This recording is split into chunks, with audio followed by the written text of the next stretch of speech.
Sempat walkout, Iis Dahlia kembali hadir jadi juri Voice of Ramadan, ungkap alasan kemarahannya.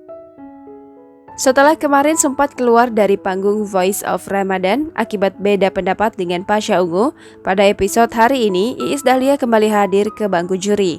Iis Dahlia hanya berkomentar pendek terkait alasan dirinya walkout usai berdebat dengan Pasha Ungu. Aksi ngambek Iis menambah daftar kontroversi Iis selama menjadi juri dalam ajang tersebut. Sebelum ini, ia sempat salah lirik ketika membawakan lagu Ramadan Tiba ciptaan Opik. Iis Dahlia sempat menjawab komentar pedas netizen terkait salah liriknya itu. Tak hanya itu, Iis sempat memberhentikan kontestan ketika masih tempio bernyanyi.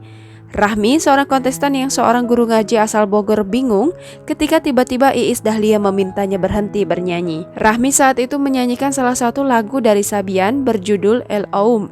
Rahmi dinilai Iis Dahlia terlalu grogi. Kini, Iis kembali menjalani aktivitasnya sebagai juri ajang Voice of Ramadan usai segala sensasi yang ia buat. Sekedar informasi, ajang Voice of Ramadan setiap Senin hingga Jumat pukul 15.00 waktu Indonesia Barat.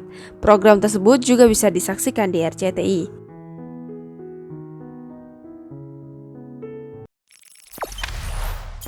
Jangan lupa subscribe, share, komen, dan like ya!